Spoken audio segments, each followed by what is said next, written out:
What happens is once you started breathing with clean air at night, you have a really hard time going back. So what's happening to people is they're getting beat down by pollen and mold 24 hours a day, inside their house, outside their house. And when we test a carpet or a bed for pollen, there's typically more pollen in your house than there is outside. We can handle some pollen and some mold and some allergies or some chemicals even for an hour here or there.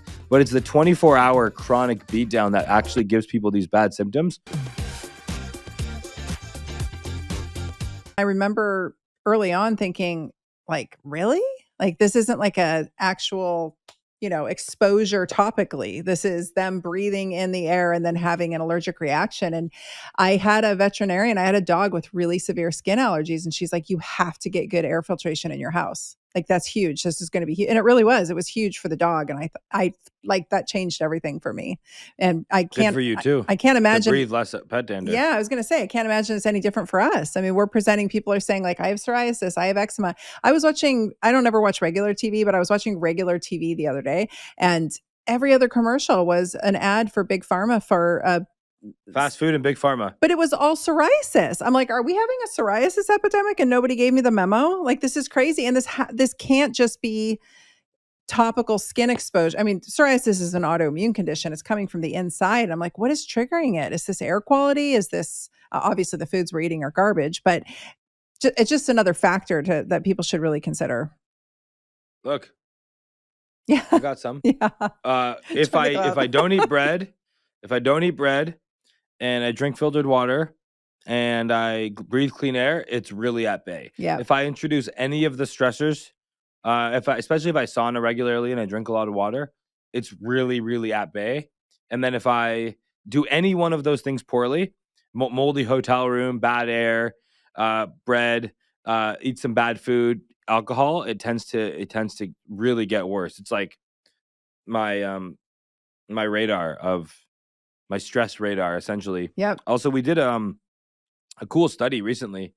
So we shipped 100 people Jaspers in exchange for 1 month of their sleep data from their Oura rings. Oh yeah, tell me about this. And we're starting to now consolidate the data and writing case studies.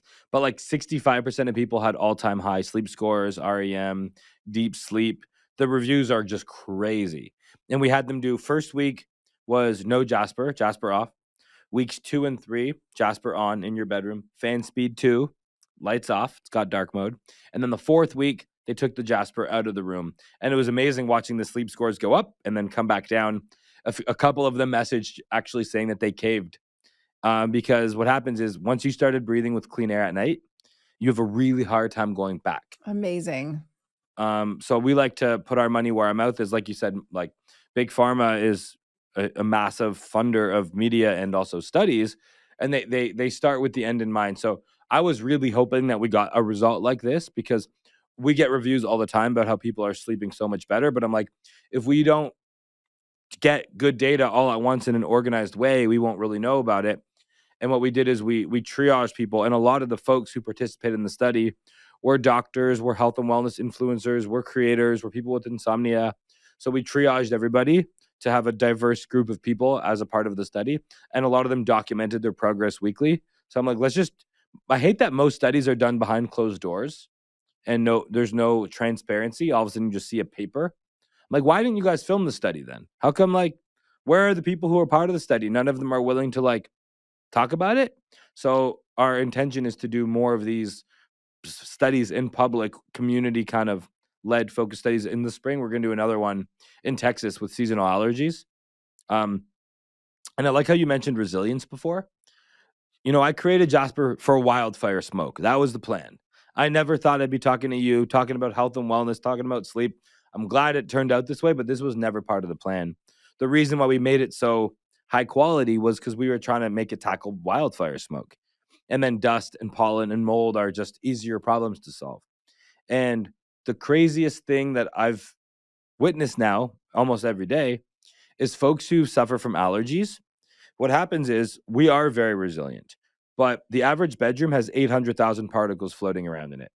If you put a Jasper in the bedroom, within about an hour, that number is reduced by about 95%. Wow. So what happens is I like to call the bedroom a sleep sanctuary, and I call air sleep fuel. So with a bedroom, if it's hot or cold, you're going to be no matter how comfortable the bed is, if it's too hot, you're not going to sleep well. Mm-hmm. And then if the temperature's dialed in, but it's super loud and you're above a nightclub, or it's really loud in the hotel room next door, you're not going to sleep well. Your sleep quality is only as good as the weakest link. So, if it's too dry or too humid, problem. And same thing goes for like really heavily polluted air. So what's happening to people is they're getting beat down by pollen and mold 24 hours a day, inside their house, outside their house. And when we test a carpet or a bed for pollen, there's typically more pollen in your house than there is outside, because that pollen comes inside and then it gets embedded in all of the porous materials in your house, and it can't get out. So you're breathing it nonstop. And when all of a sudden you go from breathing 800,000 particles a night to breathing 10,000, your body gets to stop playing defense. It gets to enter recovery mode. It gets parasympathetic. And then the coolest thing about it is not only do people sleep really, really well, but then when they go out into the world, their seasonal allergies are often gone, because now that their streps bucket gets to drain every single night and not be bombarded, all of a sudden we're very resilient. We can handle some pollen and some mold and some allergies, or some chemicals even for an hour here or there. But it's the 24-hour chronic beatdown that actually gives people these bad symptoms. So the thing that I'm like most passionate and excited about is when people can dial in their air quality in their bedroom and in their home. The 95%, we spend 95% of our time indoors. Huge blessing, but also a curse. It's a curse because that's way too much time to be indoors, and indoor air is bad. But the blessing is your home and your bedroom is one atmosphere. It's one environment that you can control. You choose the lights, you choose the bedding, you choose the water, you choose the air. When you're out at an Airbnb or a hotel or driving through the city, you have no sovereignty over your environment. So you can really turn that negative into a positive by making your house like a recovery zone. Yep. I totally agree. I call it harm reduction. Like, what can we do in our homes to control and contain things, because we don't have much control once we step out. So making the home itself a sanctuary as best we can, especially the bedroom, that's huge. It's nuts when the wildfires were happening here. I mean, I'm in Oregon, so the sky was red all last week. It was really, really hot. Maybe you can explain why this happens. The hotter it gets during wildfire seasons, it's almost like it traps the air and it doesn't get out. And so the whole sky was this weird orange color for a week, and we were in the middle of some pretty hot weather last week. And my anxiety, I mean, granted, my Instagram got pulled down for a hot minute, so that was part of it, but my anxiety was through the roof. And every time we get wildfire smoke, my anxiety goes through the roof, to the point where I actually leave. One year I actually left for 10 days because it was so bad here. I flew to Vegas and just stayed in a hotel for 10 days because I was like, I'm not going home. I can't breathe that. I freak out. What is all that about? Because it's insane what it does to my nervous system. Yeah, even like here in Texas, often it's very hazy when it's hot. It creates ground level ozone. And if you think about it, when you heat stuff up, if you're cooking, if you don't start cooking, you don't smell the food. Once you start heating the food, you can smell it more. Mm-hmm. So your air, it's like evaporation. You're aerosolizing all the stuff, the roads, the grass, the everything that's on the ground. As you heat it all up, it goes more airborne. Wow. When you freeze things, it goes into a solid. When it melts, it becomes a liquid, and when you heat it, it becomes a gas. Yep. So all the things that weren't in the air go in the air. And then if you think about it, when you're dealing with, and I lived in British Columbia, so I actually left Kelowna because of the wildfire smoke. It was the number one reason that we left. We have 2 babies. We're already always on evacuation alert. And so if good air is like a 4 or 5, that's what your Jasper should say most of the time. Mm-hmm. And outside, when there's wildfire smoke, it could be like a 250 or 300. That's how much particulates are in the air outside. That's like Delhi. It's like horrible. And what people don't realize is even when it's outside is 250 and they're like, stay inside today, school's canceled, recess is canceled, stay indoors, don't exercise outside. Your indoor particulate can still be 150 to 200. Wow. It's almost as bad as the outdoor air. It's 20, 30% better at best. The problem is you can't see it or smell it inside because you become nose blind. Yep. So you go outside and it smells like a campfire. It's like when you're cooking your s'mores by the fire, you don't smell the smoke. When you come inside and take a shower the next day, you're like, I stink, even days later. Yep. Because you get nose blind. When you're in the smoke, you don't smell the smoke unless it's in your eyes. You don't really notice it, but you could smell a campfire a block away, 2 blocks away. But when you're a part of the campfire, you get nose blind. And folks who live in wildfire zones, and not even wildfire zones, last year it impacted New York City and Chicago and Toronto, and no part of the country didn't experience wildfire smoke in 2023. And the interesting thing here is when you don't notice it's inside. I only noticed because I had air quality testing equipment and filtration. But we had a nanny at the time, and I gave her a Jasper because she would come over. She's like, oh, air. And then she'd go home. I'm like, just take it. Her name was Tessie. I'm like, Tessie, just bring a Jasper home. She was awesome. So she went home, hit smart mode, and it started. She was in a small basement apartment. It started at like 220. So it was almost the same as it was outside. And within an hour, it was down to like 9 or 10, which was back to excellent. And in that setting, you could really like see it and feel it cleaning the air. And that's what we designed it for wildfire smoke. And when you are, it's like when you're in a building and it feels, so when someone says it feels stuffy, that is layman's term for the carbon dioxide level is high. Or if you're on a road trip and you're like, I got to open some windows and get some fresh air.